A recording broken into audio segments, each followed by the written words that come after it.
ಮದುವೆ ಮಂಟಪದಿಂದ ಹೊರಡುವ ಹೆಜ್ಜೆ ಅದು ಕೇವಲ ಒಂದು ಹೆಜ್ಜೆ ಅಲ್ಲ. ತವರು ಮನೆ, ಅಮ್ಮನ ಮಡಿಲು, ಅಪ್ಪನ ಮೌನ ಪ್ರೀತಿ, ತನ್ನವರ ಆರೈಕೆ ಎಲ್ಲವನ್ನು ಹಿಂದಿಳಿಸಿ ಹೊರಡುವ ಕ್ಷಣ. ಕೈ ಹಿಡಿದು ಕಳಿಸುವ ಅಪ್ಪ ಅಮ್ಮ, ಕಣ್ಣೀರಿನೊಳಗೆ ಆಶೀರ್ವಾದ ತುಂಬಿಕೊಂಡು ಕಳಿಸುವ ತನ್ನವರು. ಸಂತೋಷವಾಗಿರು ಮಗಳೇ ಎನ್ನುವ ಒಂದೇ ಮಾತು ಹೇಳುತ್ತಾರೆ. ನಗು ತೋರಿಸಿದರೂ ಮನಸ್ಸು ನಡುಗುತ್ತದೆ. ಹೃದಯ ಮಾತ್ರ ಇದು ವಿದಾಯ ಅನ್ನೋದನ್ನು ಒಪ್ಪಿಕೊಳ್ಳುವುದಿಲ್ಲ. ಹೊಸ ಮನೆಗೆ ಹೊರಡುವುದು ಭಾಗ್ಯವತ್ತೆ, ಆದರೆ ತವರು ಮನೆ ಬಿಟ್ಟು ಹೊರಡುವುದು ಒಬ್ಬ ಹೆಣ್ಣಿನ ಜೀವನದ ಅತಿ ಭಾರವಾದ ಕ್ಷಣ. ಆ ದಿನ ವಧು ಹೊರಟಾಗ ಒಬ್ಬ ಮಗಳು ತನ್ನ ಮನೆಗೆ ವಿದಾಯ ಹೇಳಿ ಒಬ್ಬ ಹೆಂಡತಿ ಹೊಸ ಜವಾಬ್ದಾರಿಗಳಿಗೆ ಹೆಜ್ಜೆ ಇಡುತ್ತಾಳೆ. ಮಂಟಪದ ಬಾಗಿಲು ಮುಚ್ಚಿದರೂ ತವರು ಮನೆಯ ನೆನಪುಗಳು ಅವಳ ಹೃದಯದಲ್ಲಿ ಯಾವತ್ತಿಗೂ ತೆರೆದಿರುತ್ತವೆ.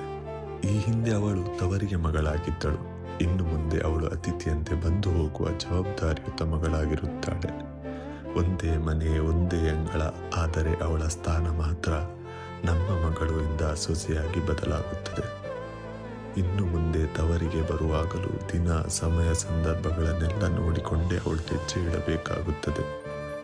ತವರು ಮನೆ ಇನ್ನು ಅವಳದ್ದೇ, ಆದರೆ ಅವಳ ಜೀವನದ ಆದ್ಯತೆಗಳು ಇನ್ನು ಬೇರೆ ಮನೆಯವರೊಂದಿಗೆ ಕಟ್ಟಿ ಹಾಕಲ್ಪಡುತ್ತವೆ.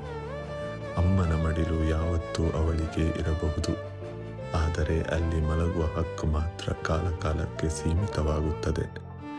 ತಾನು ಹೊರಟ ಮನೆಗೆ ಮರಳಿ ಬರುವಾಗಲೂ ಎಷ್ಟು ದಿನ ಇರುತ್ತೀಯಾ ಅನ್ನೋ ಪ್ರಶ್ನೆ ಮೌನವಾಗಿ ಅವಳನ್ನು ಎದುರಿಸುತ್ತವೆ. ಒಬ್ಬ ಮಗಳು ಅಲ್ಲಿಂದ ಹೊರಟ ಕ್ಷಣದಿಂದಲೇ ಅವಳು 2 ಮನೆಗಳ ಮಧ್ಯೆ ಸಮತೋಲನ ಕಾಯುವ ಜವಾಬ್ದಾರಿಯುತ ಹೆಣ್ಣಾಗುತ್ತಾಳೆ. ಇದೇ ಮದುವೆಯ ನಂತರದ ಬದುಕು. ಪ್ರೀತಿ, ಹೊಣೆಗಾರಿಕೆ, ತ್ಯಾಗ ಮೌನವಾಗಿ ಅವಳ ಹೆಜ್ಜೆಗಳಿಗೆ ಜೊತೆಯಾಗುತ್ತವೆ.